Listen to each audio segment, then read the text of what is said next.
Hi guys, WhatsApp. कैसे हैं आप सब लोग? पढ़ाई बढ़िया चल रही है? चलती रहनी चाहिए। आज बेटा हम चर्चा करने वाले हैं इंड एएस 21 की,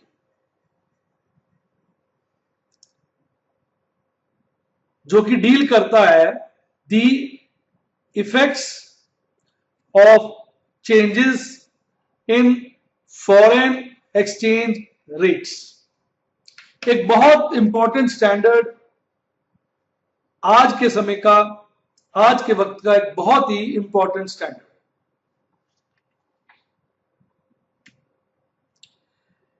the effect of changes in foreign exchange rate. बच्चे सबसे पहले ये जानना चाहेंगे, ऐसा मुझे लगता है, कि फॉरेन एक्सचेंज रेट होता क्या है। What is this? What is this? Foreign exchange rate क्या होता है बेटा?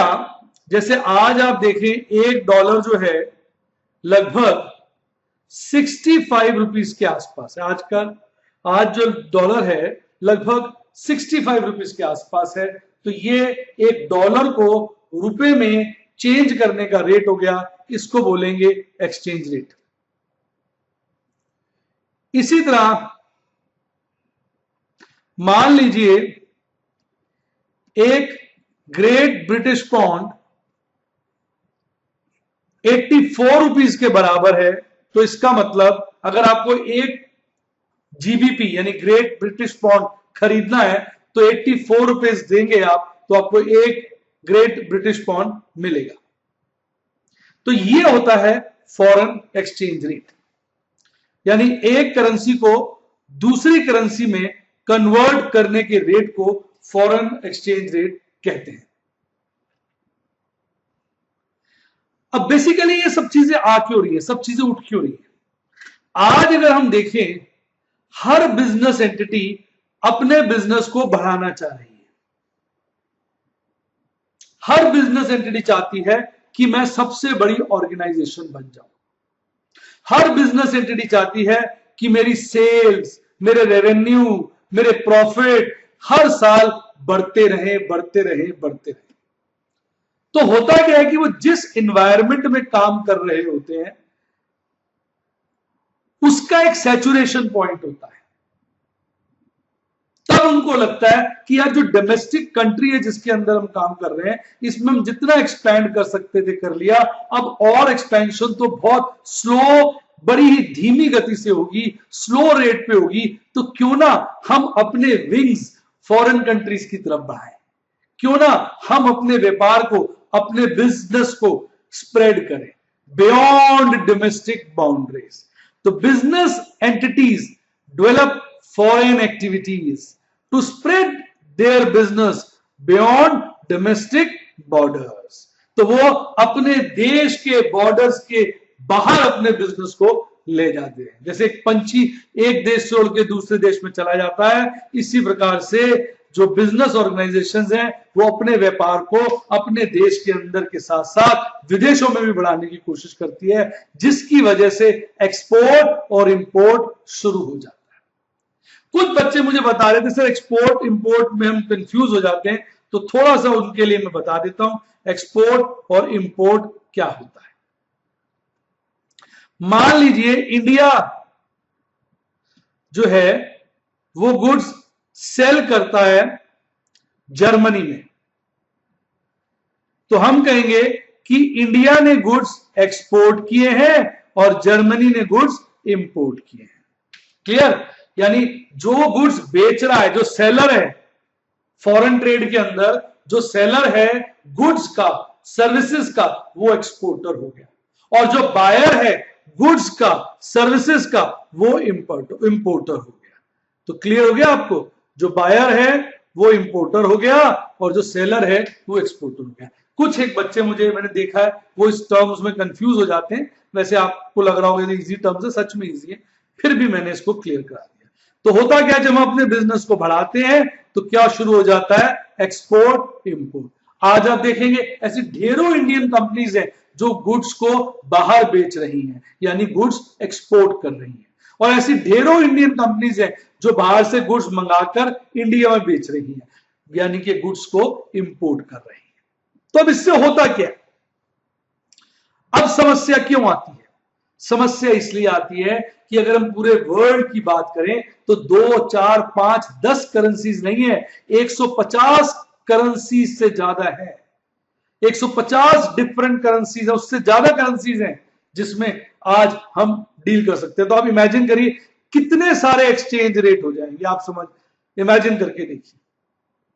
और बात सिर्फ यहां नहीं खत्म होती, बात ये खत्म होती है कि जो एक्सचेंज रेट जो है सारा दिन फ्लक्चुएट करता रहता है।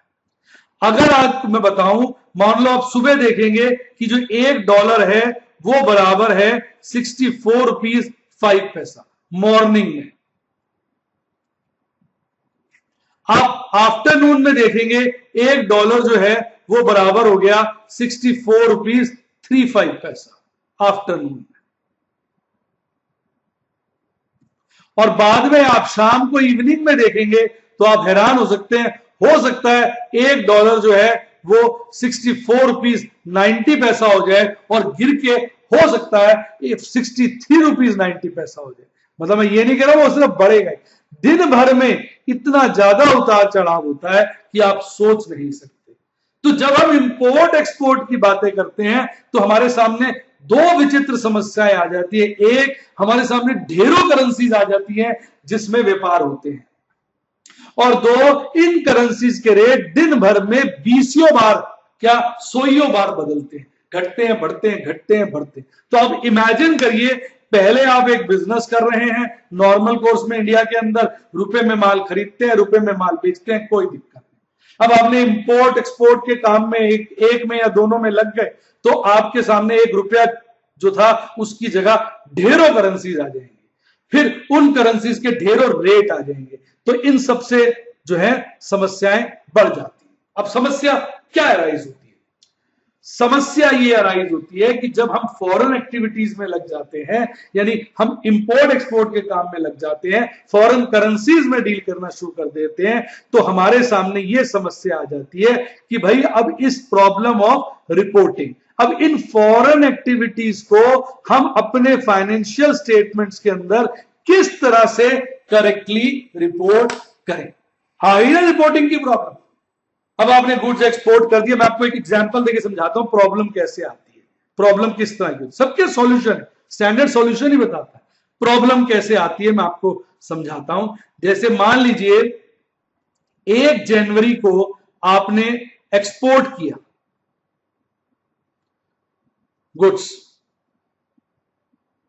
यूएस में किए $1,00,000 के, और उस दिन का जो रेट है, वैसे तो दिन भर रेट फ्लक्चुएट करता रहता है, एवरेज रेट मान लीजिए $1 बराबर 63 रुपीज है। अब ये आपने जो गुड्स बेचे ऑन क्रेडिट बेचे, ठीक, और जब आपने इसका कलेक्शन किया $1,00,000 का, $1,00,000 का जब आपने कलेक्शन किया, तो उस दिन का जो एवरेज रेट है वो है $1 इज इक्वल टू 64 रुपीज 65 पैसा। $1 इज इक्वल टू 64 रुपीज 65 पैसा। देखो बड़ी अजीब सी बात नहीं हो गई? रेट ज्यादा हो गया, वैसे तो फायदा हो रहा है आपको क्योंकि आपने बेचा था उस दिन रेट 63 रुपीज था, और जब आपको डॉलर मिले तो 64 रुपीज 65 पैसा हो गया, यानी पर डॉलर आपको 1 रुपीज 65 पैसे का फायदा हो गया। लेकिन मान लीजिए उस दिन का जो डॉलर का रेट है वो मान लीजिए 62 रुपीज है, तो आप देखिए आपको ₹1 का नुकसान हो गया। तो अब ये समस्या नहीं आ रही कि भैया फिनेंशियल रिपोर्टिंग कैसे होगी? सेल $1 की हो रही है, 2 महीने बाद कलेक्शन भी $1 की हो रही है, पर जब सेल हुई थी तब डॉलर का रेट 63 रुपीज था, और जब कलेक्शन हुई है तब डॉलर का रेट 63 से ज्यादा है या 63 से कम है। 63 से ज्यादा है तो प्रॉफिट हो गया, 63 से कम है तो लॉस हो गया। आगे ना समस्या, कैसे करें इसकी रिपोर्टिंग, किस प्रकार से फाइनेंशियल एक्टिविटीज को बुक में दिखाएं? तो ये प्रॉब्लम के सारे जवाब हमें कौन देता है? ये हमारा स्टैंडर्ड हमें इसके जवाब देता है, हमें समझाता है किस तरह से आपको जो चेंजेस हैं फॉरेन एक्सचेंज रेट्स के अपनी बुक्स में अकाउंट करने हैं, उनको कैसे रिकॉर्ड करना है, किस तरीके से ट्रीट करना है। तो आपको समझ में आ रहा होगा कि किस तरह से फॉरेन एक्सचेंज के रेट जो फ्लक्चुएट करते हैं वो हमारे सामने दिक्कतें पैदा कर देते हैं और किस तरह की दिक्कतें आती हैं। अब चर्चा को आगे बढ़ाते हैं।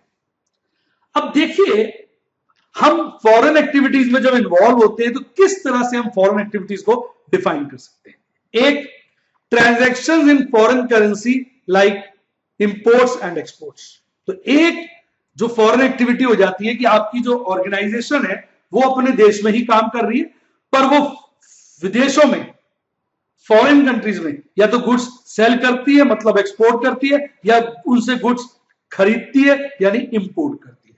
तो एक तो ट्रांजैक्शंस होगी जो इन्वॉल्व करती है इंपोर्ट एंड एक्सपोर्ट, और एक दूसरे तरह के फॉरेन ऑपरेशंस हो जाते हैं जब ऑर्गेनाइजेशन अपने आप को बड़ा करना चाहती है तो वो क्या करती है, विदेशों में फॉरेन ऑपरेशन स्टैब्लिश कर लेती है। कैसे?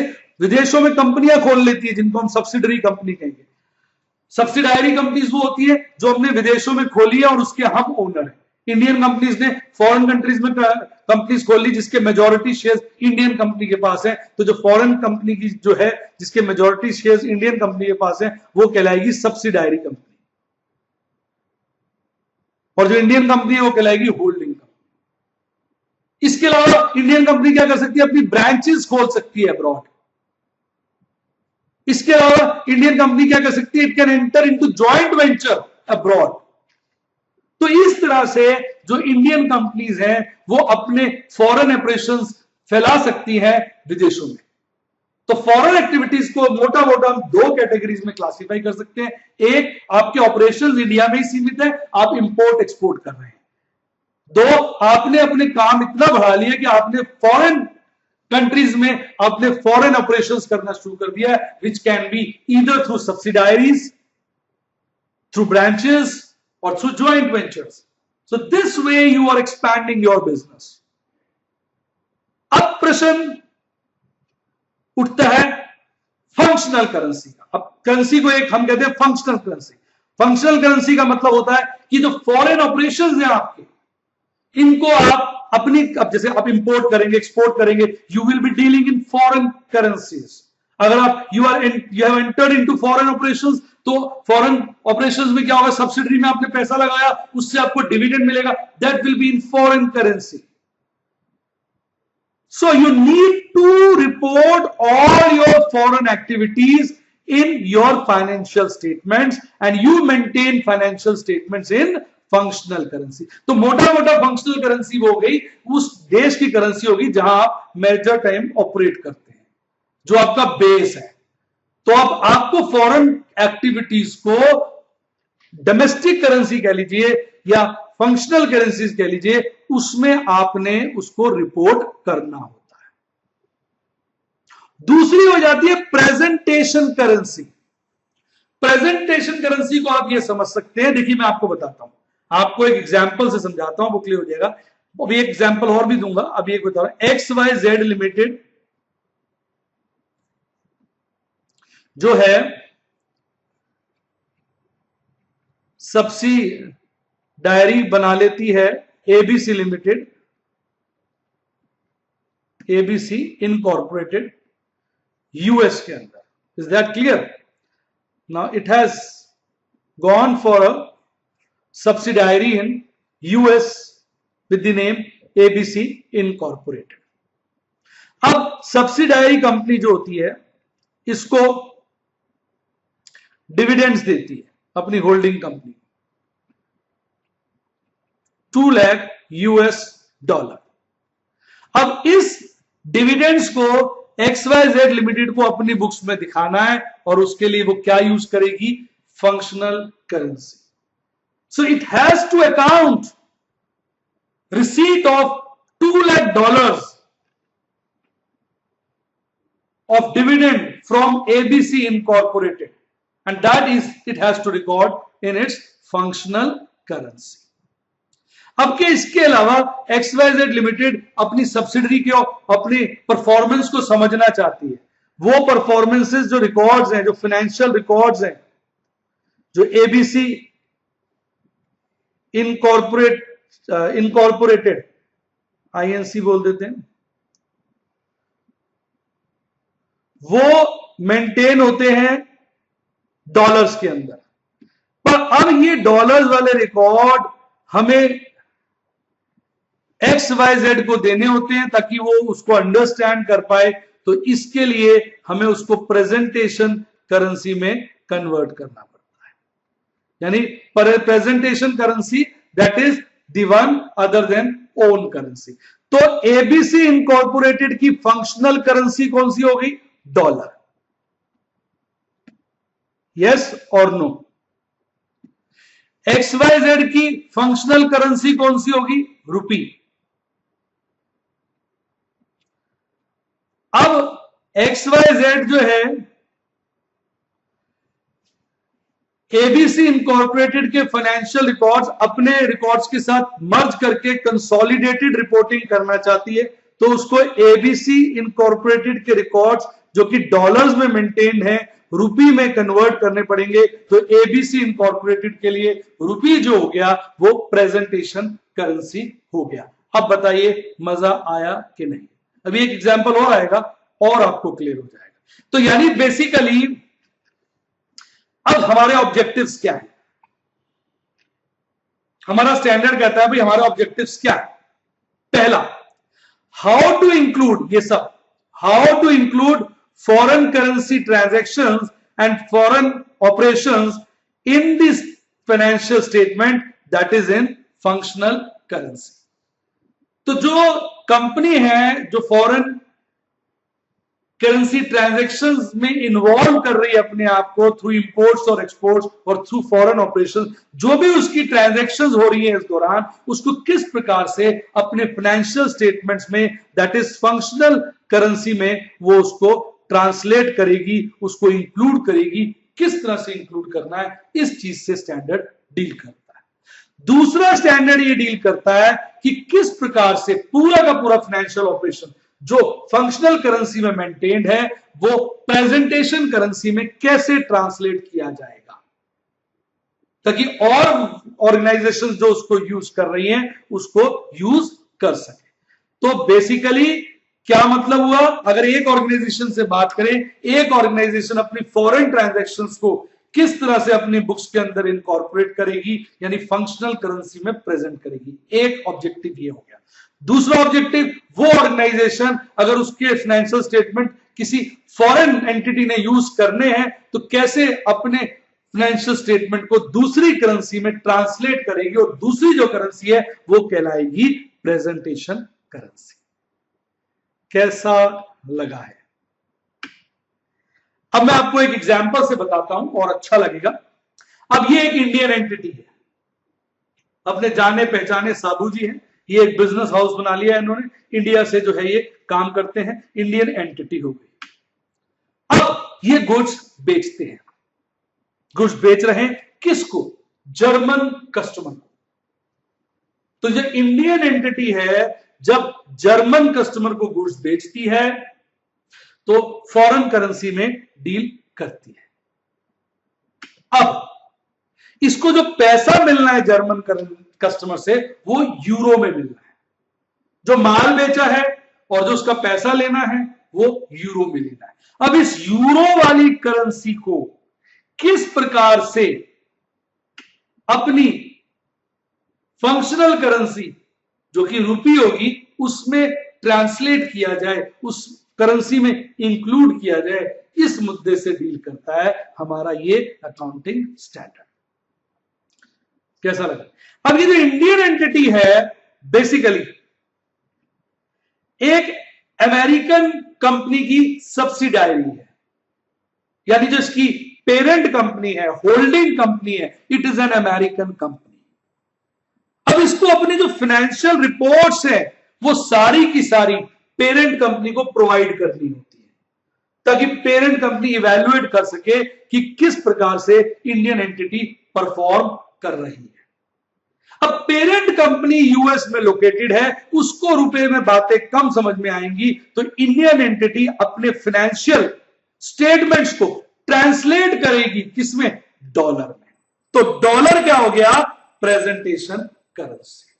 अब आपको क्लियर हो गया होगा हमारे अकाउंटिंग स्टैंडर्ड का ऑब्जेक्टिव और स्कोप, कि अकाउंटिंग स्टैंडर्ड बेसिकली यह चीज बताता है कि किस तरह से फॉरेन ऑपरेशंस को फंक्शनल करेंसी में इंक्लूड किया जाए और किस तरह से फाइनेंशियल स्टेटमेंट्स को प्रेजेंटेशन करेंसी में प्रेजेंट किया जाए। तो इन मैटर से हमारा यह स्टैंडर्ड डील करता है। बेटा ये मेरी छोटी सी वीडियो थी, इंट्रोडक्शन। अगर आपको मेरी वीडियो अच्छी लगी हो तो आप मेरे चैनल को सब्सक्राइब करें और देखें भी। इसके अलावा अगर आपको पूरा सेट चाहिए हो अकाउंटिंग स्टैंडर्ड्स का, इंडियन अकाउंटिंग स्टैंडर्ड्स का, तो आप मेरी साइट पे जा सकते हैं, परचेज कर सकते हैं पूरी डिटेल में, क्योंकि यहाँ पे यूट्यूब पे हमने बेसिक कॉन्सेप्ट्स डाले होते हैं। अगर आप डिटेल में पढ़ने में इंटरेस्टेड हो तो आप हमारी वीडियोस परचेज कर सकते हैं, जिसके लिए आप हमारी साइट को विजिट कर सकते हैं। हमारी पेरेंट साइट है myscareer.com और ढेरों साइट्स है ca-classes.in, cs-classes.in, cma-classes.in। आप सीधा myscareer.com से चले जाइए, वहां से आप हमारी किसी भी साइट पे जा सकते हैं। कोई दिक्कत है, हमने फोन नंबर दिया हुआ, आप इस पे कॉल करें, डिटेल्स ले सकते हैं। Thank you.